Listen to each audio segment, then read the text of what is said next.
Electronic print media మిత్రులకు నమస్కారం. రేపు భారతీయ జనతా పార్టీ తెలంగాణ ప్రాంత సమక్షంలో రేపు బోర్డు సవరణ పైన కార్యశాల వర్క్షాప్ నిర్వహించబడుతుంది.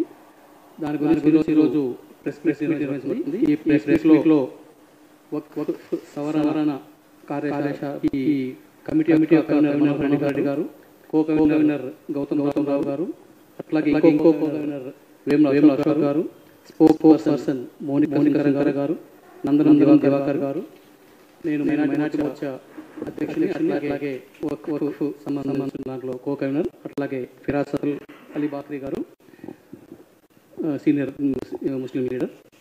సో ఈ సమావేశాన్ని ముందు కొనసాగించాల్సిందిగా కన్వీనర్ మనోహర్ రెడ్డి గారిని కోరుతున్నాను.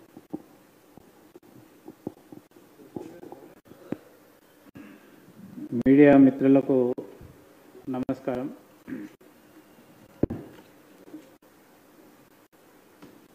మొన్న జరిగినటువంటి పార్లమెంటు సమావేశాలలో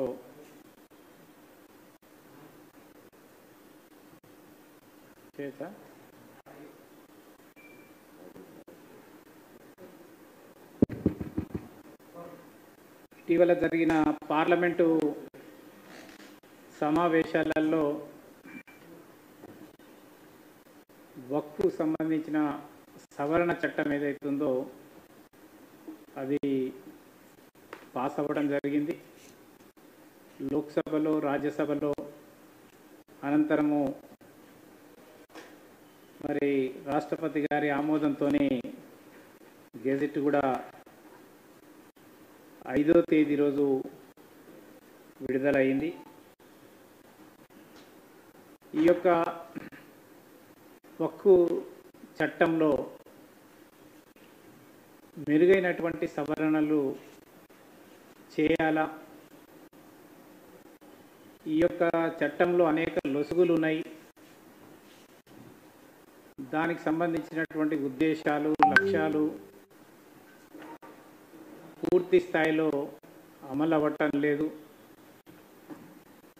అని కేంద్ర ప్రభుత్వం ఆలోచన చేసి గత సంవత్సరము ఆగస్టు మాసంలో జాయింట్ పార్లమెంటరీ కమిటీని ఏర్పాటు చేసింది.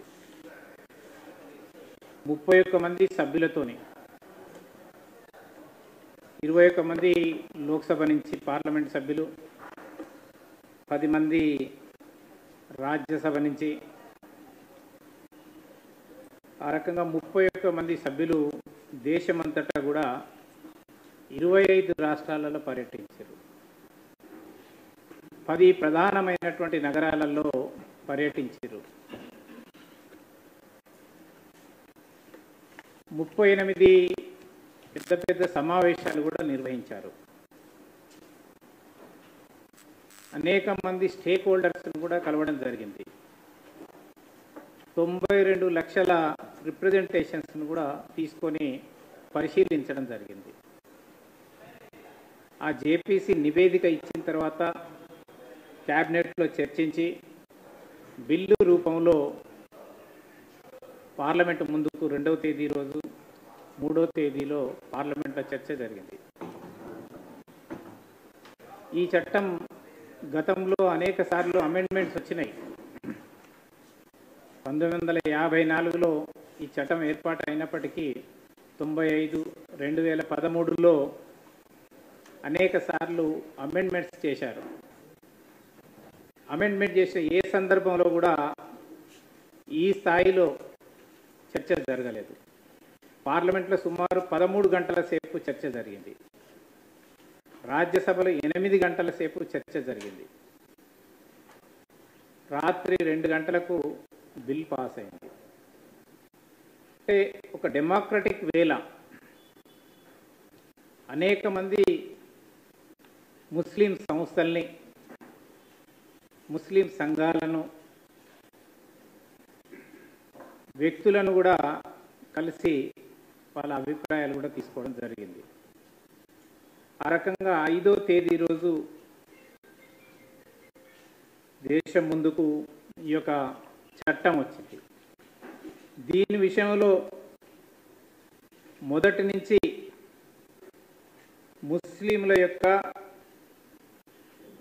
వెనుకబాటుతనానికి కారణమైనటువంటి కాంగ్రెస్ పార్టీ దీనికి అడ్డు తగిలింది. కాంగ్రెస్ పార్టీ ముస్లింలను ఏ రోజు కూడా మెయిన్ స్ట్రీమ్లోకి తీసుకొచ్చేటటువంటి ప్రయత్నం చేయలే. అది మేము చెప్పడం కాదు, సచార కమిటీ కూడా చెప్పింది. ఇప్పుడు కూడా అదే పోకడ, గుడ్డిగా వ్యతిరేకించటము, ముస్లిం సమాజాన్ని ఒక ఓటు బ్యాంకుగా మార్చుకునేటటువంటి ప్రయత్నం కాంగ్రెస్ పార్టీ చేస్తున్నది, ఇంకా చేస్తూనే ఉన్నది. ఆ రకంగానే 1995లో ఉన్నటువంటి చట్టానికి 2013లో సవరణలు తీసుకొచ్చింది. ఆ సవరణలన్నీ కూడా అపరిమితమైనటువంటి అధికారాలను వక్ఫ్ బోర్డుకు అప్పగించటము, వాళ్ళు ఎన్నికలు సమీపిస్తున్న 2014లో వచ్చేటటువంటి ఎన్నికలను దృష్టిలో పెట్టుకునే ముస్లిం ఓటు బ్యాంకు కోసము ఆ సవరణలు చేసింది. కానీ ఈరోజు దేశంలో రైల్వే, రక్షణ రంగం తర్వాత అత్యధికమైనటువంటి ఆస్తులు కలిగినటువంటి సంస్థ ఏదైనా ఉందంటే అది వక్ఫ్. ఈరోజు రైల్వే ఆస్తులన్నీ కూడా ప్రజలకు ఉపయోగంలో ఉన్నాయి. రక్షణ విభాగానికి సంబంధించినటువంటి అనేక ఆస్తులు, భూములు ఈ రోజులు ప్రజలకు, దేశానికి ఉపయోగార్థంలో ఉన్నాయి. కానీ ఈరోజు వక్ఫ్ ఆస్తులు ఏవైతున్నాయో అవి కేవలం కొంతమందికి మాత్రమే, కొంతమంది ముస్లిం పెద్దలకు, రాజకీయ నాయకులకు అవి ఉపయోగపడుతున్నాయి. కాబట్టి వాటిలో మార్పులు తీసుకురావాలనేటటువంటి ఒక సదుద్దేశంతో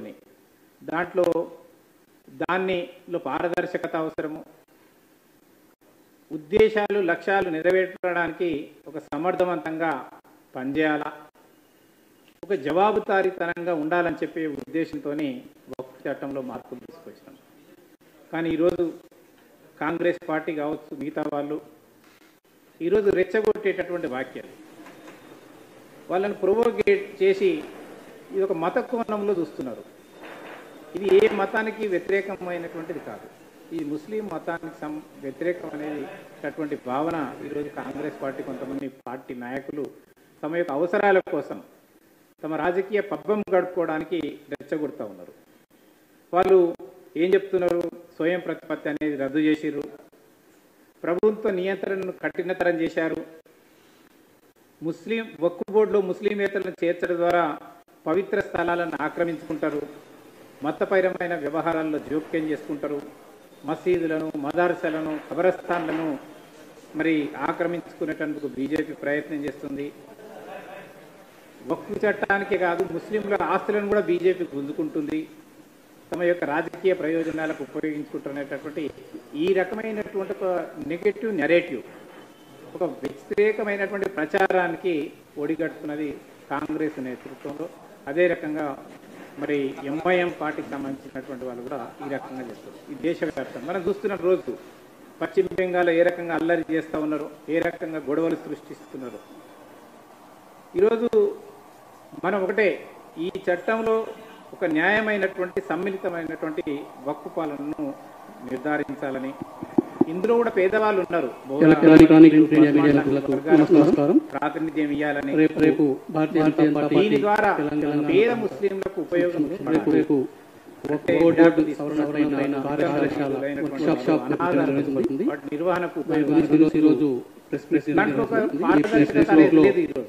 ఒక జవాబుదారం అనేది లేదు. అందుకోసమే రావాలని చెప్పేసి భారతీయ జనతా పార్టీ కేంద్ర ప్రభుత్వం ఒకటే మీడియా ద్వారా ముస్లిం సంబంధించినటువంటి ఆస్తులకు ఏ రకమైనటువంటి రంగం వాటిల్లదు. ఈ చట్టం ద్వారా ఏ మసీదులకు కూడా ఇబ్బంది లేదు, కబ్రస్థాన్లకు ఇబ్బంది లేదు, ఈద్గాలకు ఇబ్బంది లేదు.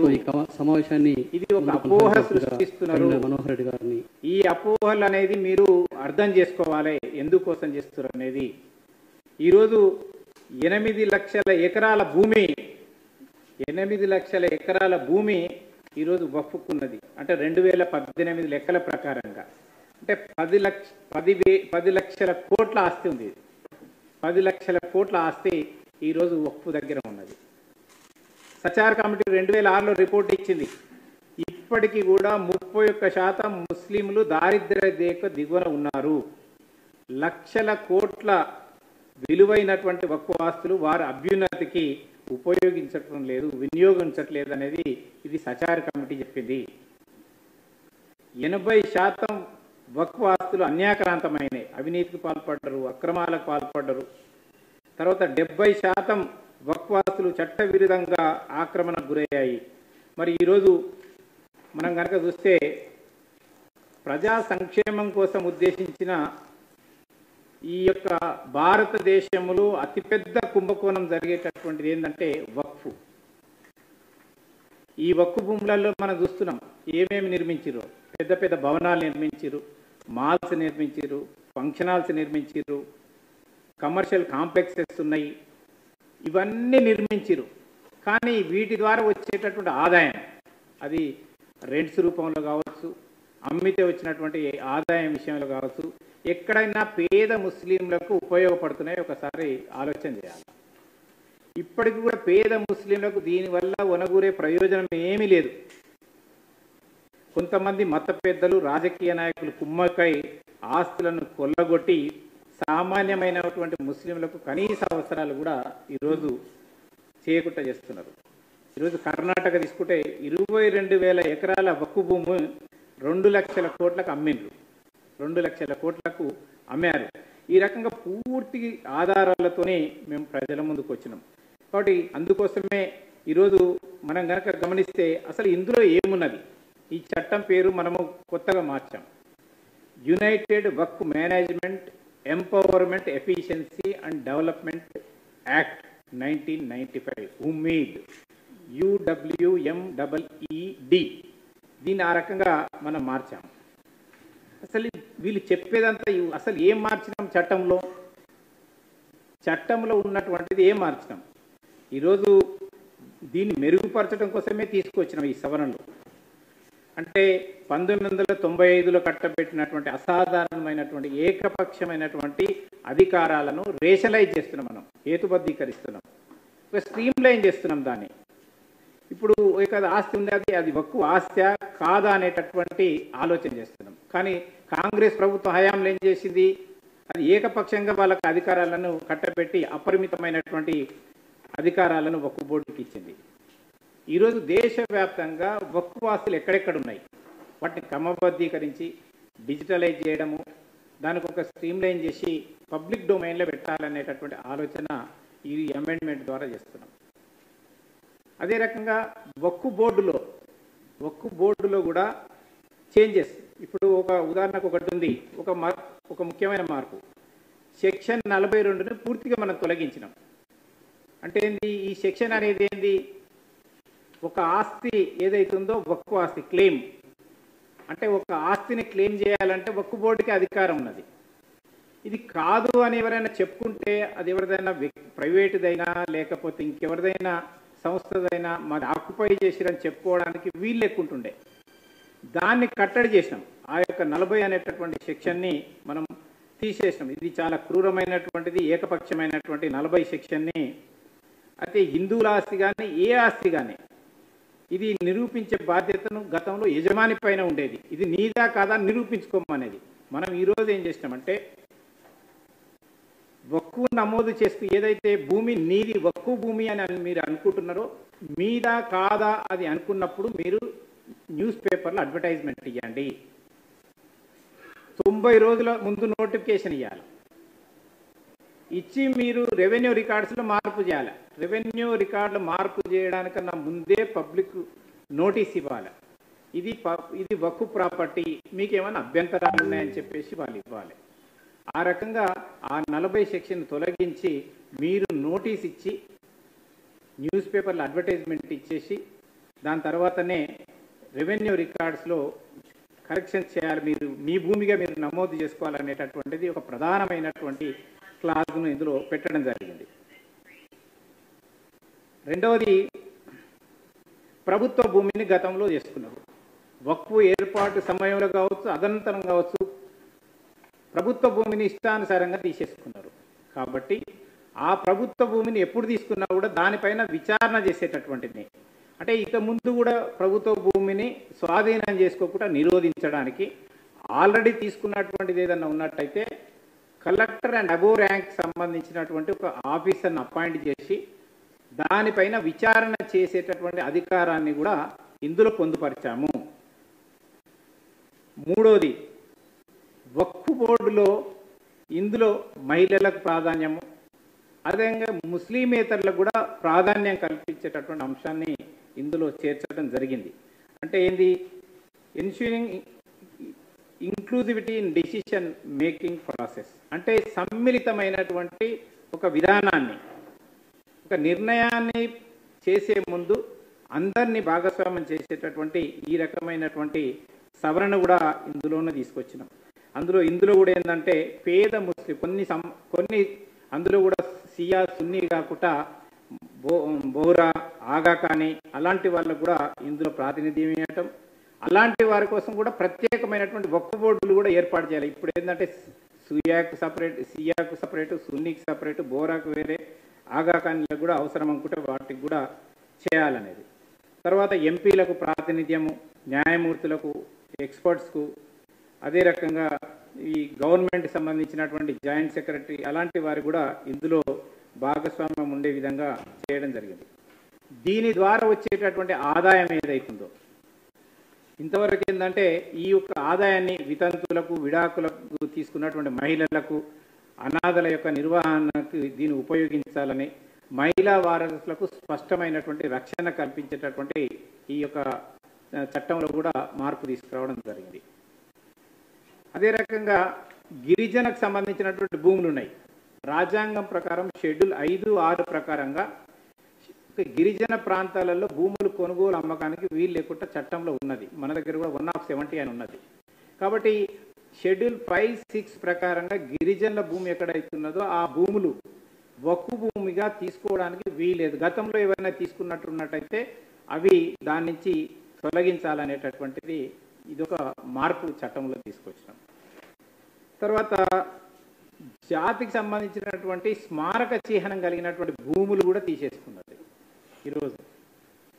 అంటే ఏంది, ఫర్ ఎగ్జాంపుల్ ఆజాద్ చంద్రశేఖర్ పేరుతో ఒక పార్క్ ఉంది ప్రయాగ్రాజ్లో, ఒక నేషనల్ లీడర్, స్వతంత్ర సమరయోధుడు. ఆ భూమి కూడా వక్ఫ్ భూమిని అని చెప్పేసి లాక్కున్నారు. కాబట్టి ఆ రకంగా హిస్టారికల్ తర్వాత హెరిటేజ్ ప్రాపర్టీస్ దాన్ని తీసుకోవడానికి వీల్లేదు. అలాగే ఏమైనా తీసుకున్నట్టయితే కూడా వాటిపైన విచారణ జరిపించేసి వాటిని తిరిగి తీసేయడం. ఇంతకుముందు ఏంటంటే వక్ఫ్ ప్రాపర్టీని ఎవరైనా ముస్లిం పేదవాళ్ళు ఏదైనా ఆక్రమిస్తే దానిపైన కఠినమైనటువంటి శిక్షలు విధించాలనేది ఉంది. ఈరోజు కఠినమైనటువంటి శిక్ష లేదు. ఈ శిక్షలు సాధారణమైనటువంటి జైలుగానే పరిగణించాలి, అంత కఠినమైనటువంటి శిక్షణ ఇవ్వడానికి వీల్లేదని చెప్పేసి ఒకటి చేస్తాం. తర్వాత ముస్లిమేతరులు వక్ఫ్కు విరాళం ఇవ్వడానికి వీల్లేదు. ఎందుకంటే గతంలో ముస్లిమేతరులందరూ కూడా వక్ఫ్కు విరాళం ఇచ్చిరని చెప్పేసి ఒక బోగస్ రికార్డు సృష్టించారు.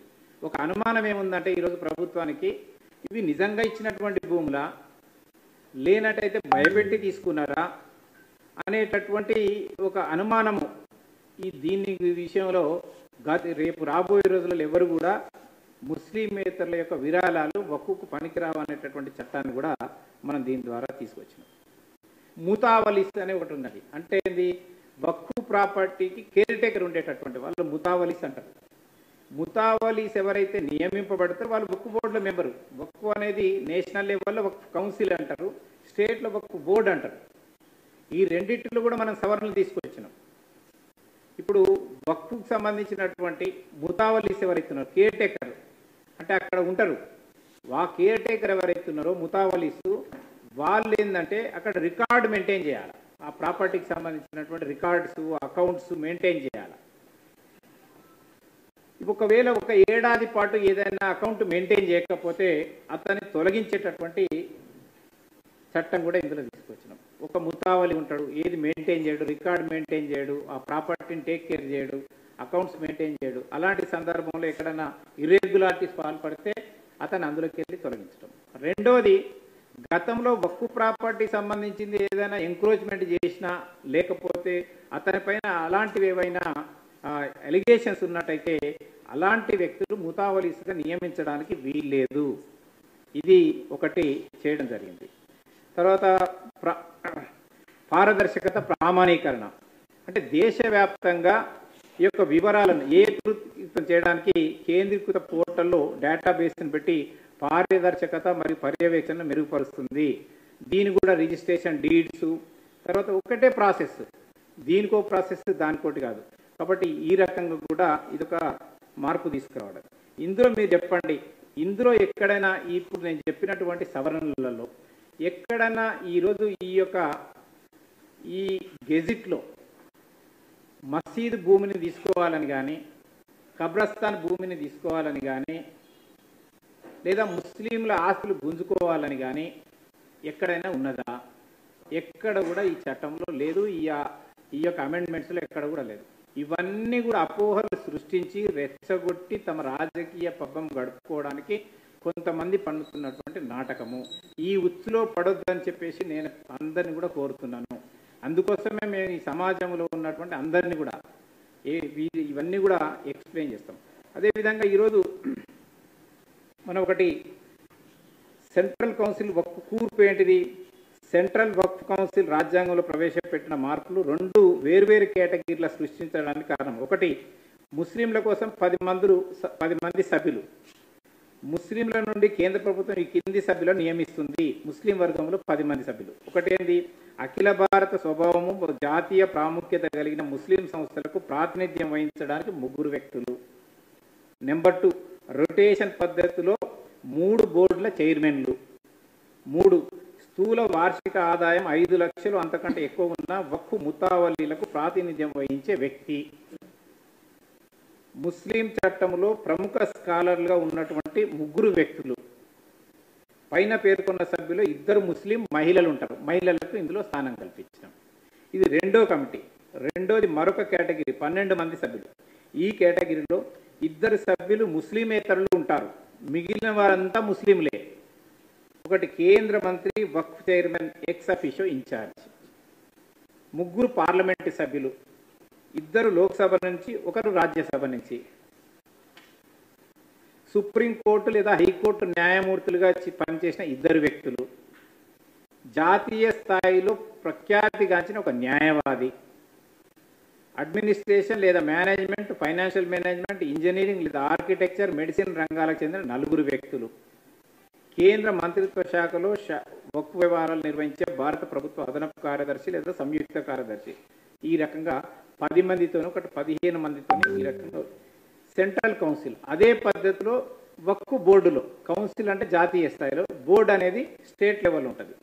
ఈ రకంగా మొత్తం కూడా ఈ దేశంలో ఉన్నటువంటి ముస్లింలు ఎవరైతే ఉన్నారో వాళ్ళందరికీ అపోహలు తొలగించడానికి ఎందుకు ఈ యొక్క అమెండ్మెంట్ సవరణలు తీసుకొచ్చినాము అనేటటువంటి విషయాన్ని చెప్పడం కోసము ఈ నెల 20 నుంచి వచ్చే నెల 5 వరకు 15 రోజుల పాటు ఒక అభియాన్ కార్యక్రమం, అంటే ప్రజలను అవగాహన చేసే కార్యక్రమము, జన జాగరణ అభియాన్ ఒక కార్యక్రమాన్ని భారతీయ జనతా పార్టీ తీసుకున్నది.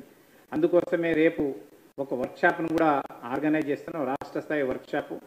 దీన్ని రాష్ట్ర అధ్యక్షులు కేంద్ర మంత్రి వాళ్ళు కిషన్ రెడ్డి గారు ప్రారంభం చేస్తారు. ఈ యొక్క వర్క్షాప్లో బీజేపీ జాతీయ సహసంఘటన కార్యదర్శి శివప్రకాష్ గారు పాల్గొంటారు. అదే రకంగా అరవింద్ మీనన్ గారు పాల్గొంటారు. మా రాష్ట్ర సంఘటన ప్రధాన కార్యదర్శి చంద్రశేఖర్ గారు పాల్గొంటారు. అదే రకంగా రాష్ట్రంలో ఉన్నటువంటి ముఖ్యులు, మరి ప్రతి జిల్లా నుంచి ఒక 4తోనే ఒక కమిటీని నియమించడం జరిగింది. ఆ 4 కమిటీల్లో ఒకరు కంపల్సరిగా ఒక మైనార్టీకి సంబంధించినటువంటి సభ్యులు కూడా ఉన్నారు. ఈ 4 అన్ని జిల్లాల నుంచి వచ్చేటటువంటి రేపు ఈ వర్క్షాప్ ఇక్కడ నిర్వహిస్తున్నాం.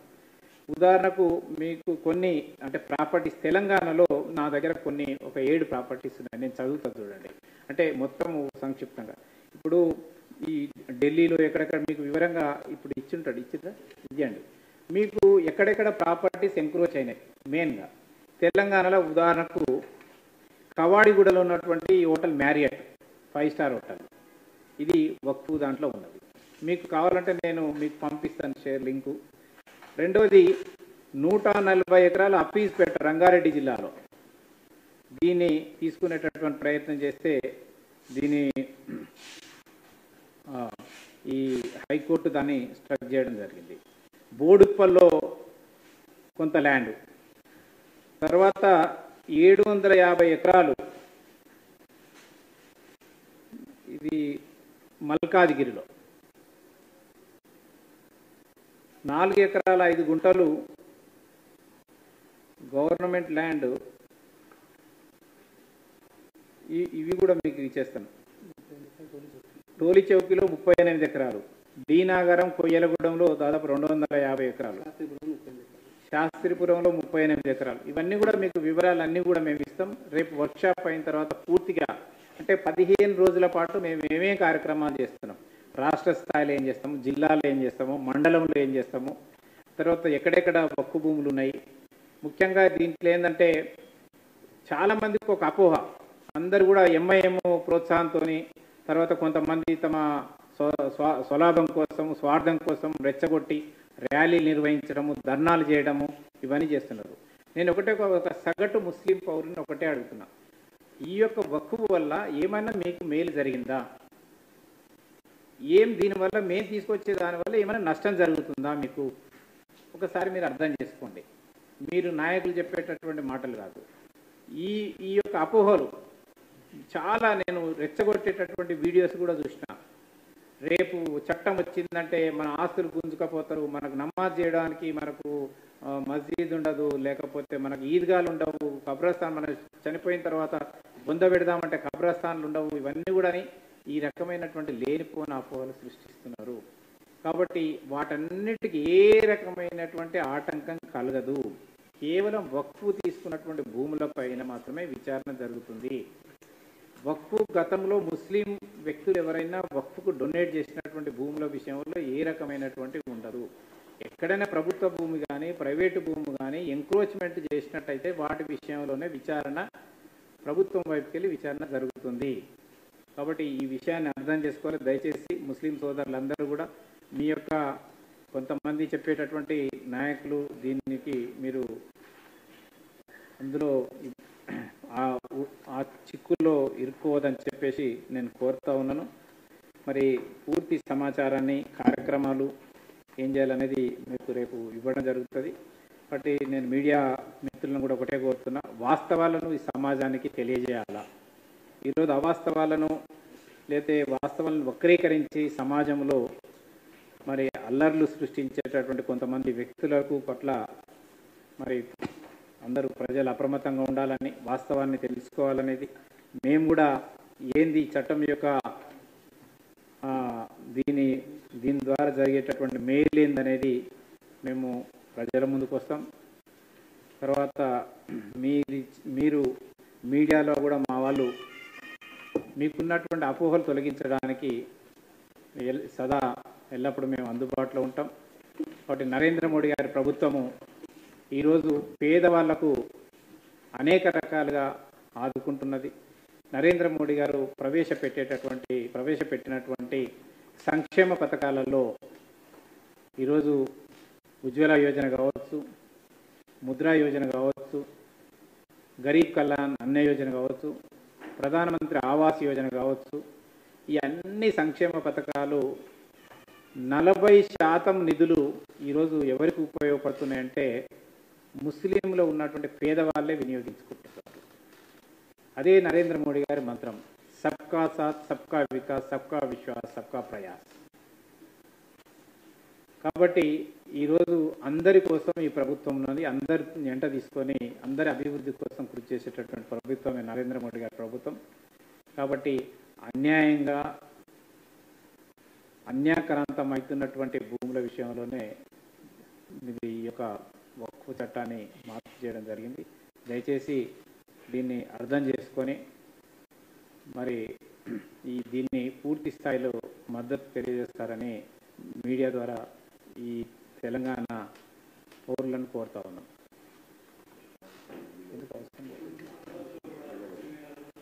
ఏమన్నా అన్ని చోట్లకి ఇక్కడ అక్కడ అనేది లేదు. అపోహలన్నీ తొలగించడం కోసము మేము ముఖ్యంగా మేధావులతోని సమావేశము, తర్వాత యువకులతోని సమావేశం, పేద ముస్లిం మహిళలు ఉన్నారు. మేము ఒకటే అడుగుతున్నాం, దీని ద్వారా మీకు ఇంతవరకు ఇన్ని సంవత్సరాలలో మీకు ఏమైనా మేలు జరిగిందా, మీకు ఏమైనా పెన్షన్ వస్తుందా, ఇల్లు కట్టుకోవడానికి ఏమైనా ఆర్థికంగా సహకారం చేసిండ్రా, లేకపోతే మీ పిల్లల చదువుల కోసం ఏమైనా ఒక్కు బోర్డు నుంచి సహాయం వచ్చిందా? ఎందుకంటే ఇంత పెద్ద ఆస్తిపాస్తులు ఉన్నటువంటి ఈ సంస్థ వక్ఫ్ సంస్థ, నేను ఇంతకుముందు చెప్పినాను, రైల్వే రక్షణ విభాగం తర్వాత అత్యధిక ఆస్తులు కలిగినటువంటి ఇది ఎవరికి ఉపయోగపడుతుంది? పెట్టిన ఉద్దేశం ఏంది? జరుగుతున్నది ఏంది? ఈరోజు త్రో అవే ప్రైసెస్కు అమ్ముతున్నారు ప్రాపర్టీస్, త్రో అవే ప్రైసెస్కు రెంట్స్ ఇస్తున్నారు. పెద్ద పెద్ద మాల్స్ వచ్చినాయి, 2 రూపాయలకు 3 రూపాయలకు స్క్వేర్ ఫీట్ అని ఇస్తారు. ఆ డబ్బులు ఎవరి జేబులకు పోతున్నాయి? ఎందుకు పోతున్నాయి? ఎక్కడ పోతున్నాయి? మీకు ఏమైనా వస్తున్నదా? విడో పెన్షన్స్ ఇస్తురా? పూర్ స్టూడెంట్స్కి ఏమైనా చదువుకుంటుంటే వాళ్ళకి ఏమైనా స్టడీ మెటీరియల్ ఇస్తురా? ఏమైనా ఫీజులు పే చేస్తురా? స్కాలర్షిప్స్ ఇస్తురా? పేద ముస్లిమ్స్ పెళ్లి చేసుకోవడానికి ఏమైనా పెళ్లికి సహకారం చేస్తున్నారా? ఇల్లు కట్టుకోవడానికి ఏమైనా డబ్బులు ఇస్తున్నారా? ఒక్కసారి ముస్లిం సమాజం ఆలోచన చేయాలి. మీకు దీని ద్వారా ఏం మేలు జరుగుతుంది మీకు? కాబట్టి దీనివల్ల కూడా ఇప్పుడు తీసుకొచ్చినటువంటి సవరణల వల్ల కూడా ఎక్కడ కూడా ఏ మసీదు కానీ, ఏ దర్గా కానీ, ఏ కబ్రస్థానికి కానీ, ఏ ముస్లింల యొక్క ఆస్తులకు కానీ ఏ రకమైనటువంటి ఆటంకం కలగదు. దీనికి నరేంద్ర మోడీ గారి ప్రభుత్వం పూర్తి భరోసాను ఇస్తుంది.